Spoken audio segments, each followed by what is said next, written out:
Welcome once again to a brief logos video. And I gotta find my logos. Here we go. So this is kind of where we left off. And I want to just take a moment now as we think about the next piece of some of your exegetical assignment to find out, all right, how do we figure out what these words that we're reading in our English Bible, what they're rendering from the original Greek text that John was writing, or that these New Testament writers were writing in the first century. And if you'll notice down here, when I'm using logos as a reader and I'm using my pointer or my cursor, there's a lot of busyness going on as I kind of circle through the text. That's because every time I hover over a text, in the New Testament, it's going to offer me some information in that floating bar that tells me what the Greek equivalent is. So that if I were looking this up in the looking it up in the Nestle Aland 28th edition, which is the Greek New Testament text that I have loaded on Logos in my library. This is what the equivalency is. That's what they are saying the ESV translators translated. And this is why we spent some time in class learning how to transliterate and have enough fluency with sounds and vowels and syllables and consonants and the Greek alphabet to be able to pronounce it or think about what that is in our head and be able to transliterate it in English for your use. You can do a lot with the tools that are in Logos, even if you don't have Greek, because so much Greek's provided for you. But if you don't know at least that little bit of elementary work, that's still going to be just like a magic language or a fairy tale language to you. You got to remember these are human languages, and you are a wise and intelligent human being. You can get this much education without needing to be an expert in the Greek language or the Hebrew language or what have you, to be able to work with the tools that come. And these are important tools for theologians like you. So I'm just right here at the beginning of John's Gospel, right at chapter 1, verse 1, and I hover over the first word in, and you see down in that bottom left, that floating window will tell you that is coming from the preposition en in Greek. Epsilon nu, you'd transliterate that with a Roman characters e and n, right? So we got n, and then we've got this word the, and it says arche. Well, that's a false friend, because the is an article that's actually going to go along with the next word, beginning, in te arche. Arche is the word for beginning, so in te arche. Ain is the next word, but you see it's Amy. It gives you the lemma. It doesn't give you the exact word that is used in the Greek New Testament. It gives you how you'd, it gives you the lemma. That is the word that you'd look up in a lexicon or a dictionary. Amy means I am. The actual word is ain, means it was, right? Third person singular imperfect verb there. And then you have the logos in arche, ein ho logos. In the beginning was the word, and so you see that the here is ha, the word ha, and then we've got the word logos. If you look at that floating word there in the bottom left, logos, lambda, omicron, gamma, omicron, sigma. You know that would be transliterated in the English alphabet or in the Roman letters, Roman alphabet, as Logos. All right. Now, one thing that you can do is with any word that you hover over with your cursor in the Logos program, you can right-click the word that you're over, and a context menu will pop up.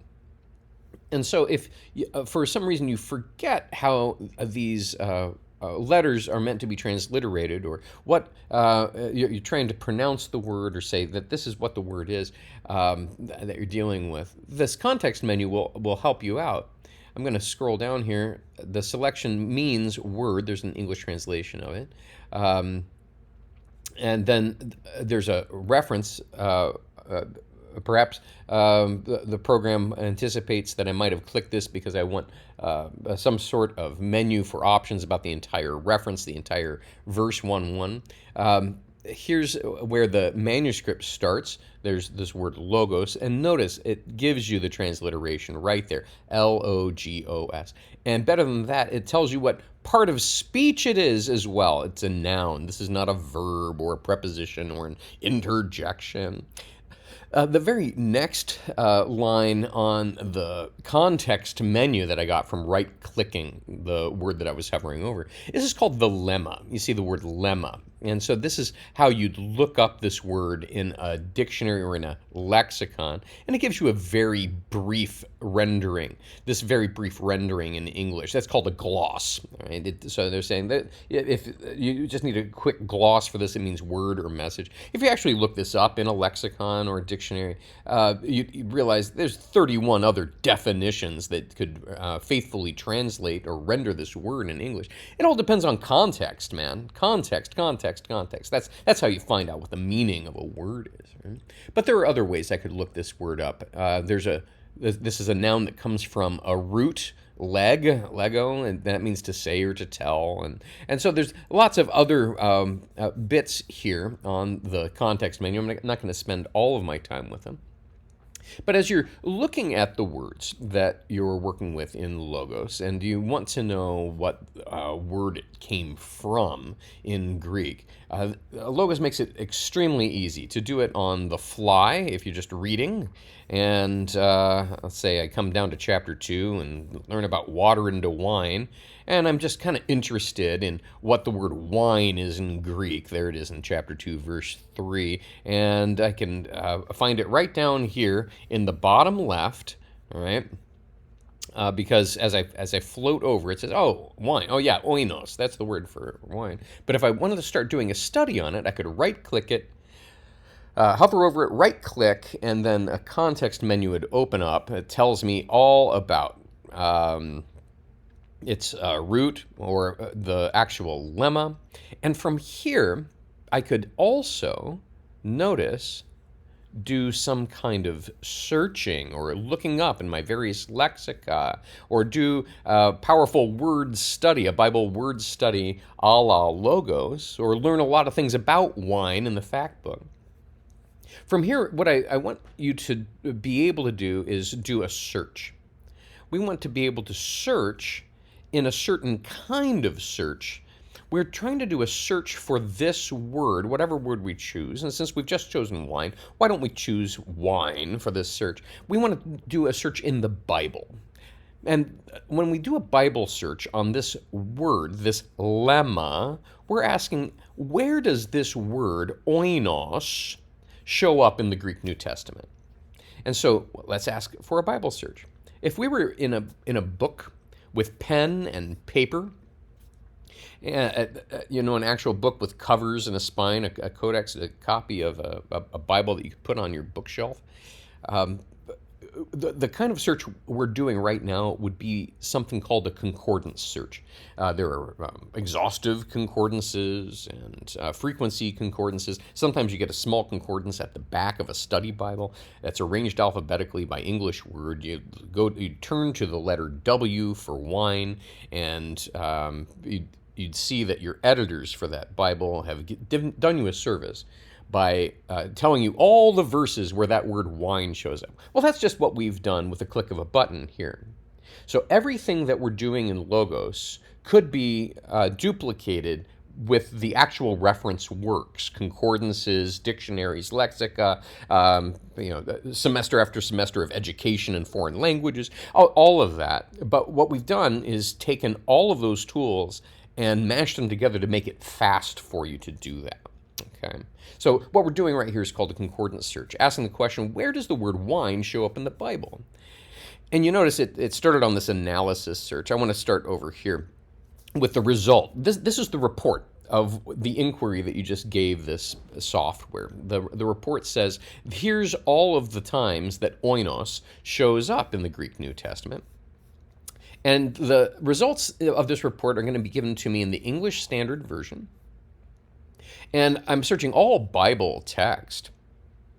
and it's aligned by verse in all passages. Okay, notice that if I click on this, I can offer, or I'm offered different possibilities for which Bibles I want my report in, which Bible text to search, and whether it's going to be matching within chapter or verse, and how limited I want it to be. I'm asking it right now to search essentially the entire Bible. That's why this is a Bible kind of search. And all passages will limit me to the 27 books of the canonical New Testament, right? 27 canonical books in the New Testament. But I could limit myself just to the Johannine books like this. I could type in John and First John and so forth, or I could just click Johannine books, and I've got all of that same search for the word wine, but the only results that are going to be given to me come from John, 1 John, 2 John, 3 John, and Revelation.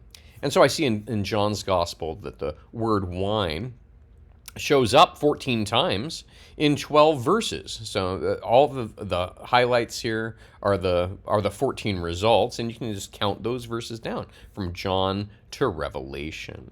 Okay. So the first part of your assignment in this concept word study that you're doing is to say, all right, what word am I going to be thinking about as a key word? And let's imagine, for example, that it was the word woman. I know that in this same text, the mother of Jesus says to Jesus, they have no more wine. And he says, woman, why do you involve me, right? What does this have to do with me? So let's just imagine we'll do it again. Okay. Here we are with woman. We're going to we're going to right click it. We're going to make sure that we're not just looking at the root, and we're not just looking at the manuscript, and we're not looking for an entire reference for John 2:4. We're looking at the lemma, right? That word lemma, the word that we look up in a lectionary, or excuse me, in a lexicon or a dictionary. And what we want to do is search, out of all these things that we could search, we want to search as a Bible search. So let's do a Bible search and see what pops out for us. Notice that when we do a Bible search, a tab comes up with the results that's being reported to us of what we asked it to do. We asked it to do a lemma search for this Greek word, that's that G, and the word is gune, right? And it turns out, man, there's 216 times this shows up in the New Testament, from Matthew to Revelation. Yikes. What if we wanted to limit our search to just the Johannine material, though? Do you remember how to do that? It's up here, right? We're not looking for a report of English Standard Version verses in all passages. Let's imagine that we just want to look at the Johannine stuff, or just the Gospel of John, right? It turns out it shows up 22 times in the Gospel of John, that word. And if we wanted to do all of Johannine literature, John, 1 John, 3 John, well, it shows up 41 times. I guess there's a lot of women in Revelation. Let's find out. Yeah, I guess so. And maybe in 3 John once in a while, too. Nope, not in the letters, but just half and half, John and Revelation. Of course, we're focusing more on John here. Notice that the report can come out just as a list of passages that goes from beginning to end in its canonical order in the New Testament, or I can align them like this. Look, this is where the word woman shows up, or some derivation thereof, like this possessive form, like this possessive plural form. And so it gives me a way easily to analyze the various uses. So I can eliminate a couple if it's not hitting the sense that I'm particularly looking for, you know. Let's see, a grid would look like this, because if I'm doing more than just one version of the Bible instead of just the English Standard Version, we'll see other versions kind of gridded out for how those translate this same Greek lemma. There's all kinds of columns that we can analyze here based on different lexica, different roots, and parts of speech, etc. Getting deeper into the grammar of how nouns and adjectives work in the Greek language, what case they're in, what gender, what number, etc. So that's essentially the reports that we're looking at. Later on, when we work deeper into this, we'll take a look at the analysis report once or twice. But for now, passages should be sufficient for us as we are looking for a keyword and trying to report how things look in John's Gospel for the keyword that you choose for starting your exegetical paper. That's it for now, and I'll follow up again with another video very soon. Bye-bye.